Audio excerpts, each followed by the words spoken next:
Isabelle Maréchal, une vision constructive. Avec elle, notre réflexion se bâtit. Isabelle Maréchal.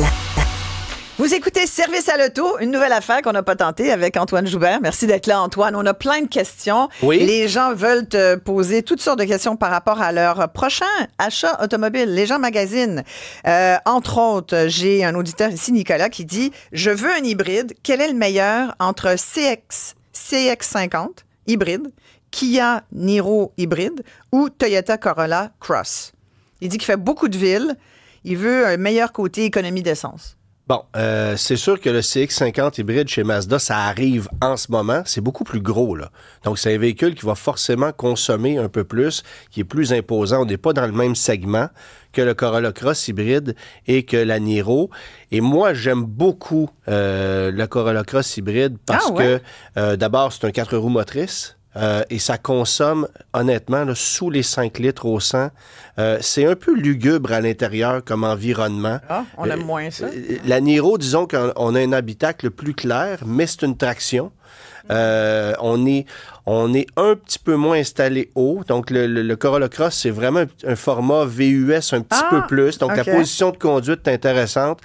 Mais l'avantage de la Kia, c'est sa garantie 5 ans. Toyota, c'est 3 ans de base. Perso, là, j'irais à la Corolla parce que j'aime beaucoup la motorisation qu'on retrouve là-dedans, ça consomme rien. Puis la dépréciation va être quasi nulle sur un produit comme ça. Il y a énormément d'attentes, par contre, pour l'obtenir. Ah, bon, ben Nicolas, voilà, vous avez votre réponse. Ouais. On a également une petite question pour Antoine. Il y a quelqu'un, un auditeur qui hésite entre une Polestar 2 ou une Tesla 3 en dual moteur. Il veut faire un achat à long terme. Est-ce que je peux te corriger? Oui. On dit pas Polestar. On dit Polestar. Polestar? OK. Il n'est pas bien écrit. Moi, je suis très, toi. C'est pas grave. Polestar. Alors. Hey, tu peux tellement me corriger. La Polestar, c'est intéressant. Ça a l'air de quoi, une Polestar? Alors, c'est une voiture un peu haute sur pattes qui a l'avantage d'avoir un haillon, contrairement à la Tesla Model 3, qui a une très belle technologie qui est solidement construite, mais qui est construite en Chine. Donc, d'ici quelques semaines, on va cesser sa production et Polestar doit actuellement travailler à rapatrier la production de ce produit-là vers un autre pays pour pouvoir continuer à les vendre chez nous. On a eu des rabais colossaux sur ces véhicules-là.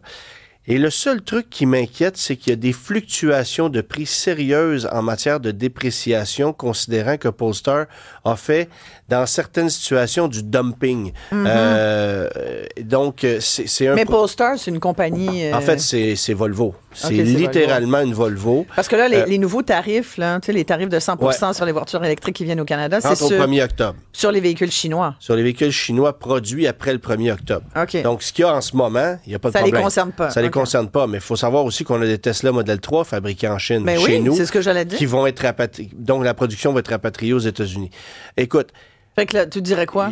C'est drôle parce que j'ai presque envie de te dire que j'irais vers une Tesla Model 3. J'ai tellement été impressionné par l'amélioration de qualité de fabrication qu'on a fait, mais aussi par son rendement énergétique. Puis personnellement, j'aime mieux la conduite d'une Tesla Model 3 parce que tu es plus assis dans une voiture. Maintenant, si vous préférez la position de conduite surélevée et le sentiment d'avoir un véhicule plus invincible, ben là, j'irais chez Polestar.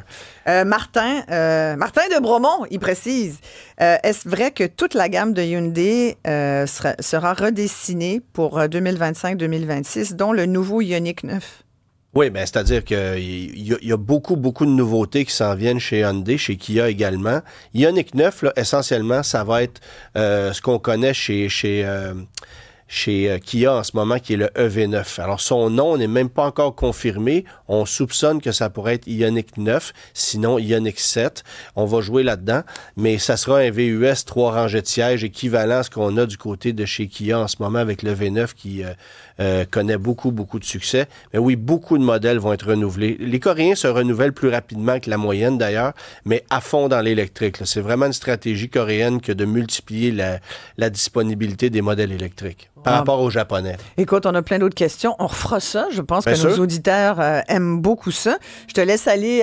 Il y a ton balado, Antoine. Les gens peuvent te suivre, bien sûr. Alors, c'est diffusé le samedi à 10h. Balado du Guide de l'auto. Je m'en vais enregistrer ça dans 5 minutes. Là. Alors, c'était Service à l'auto avec Antoine Joubert.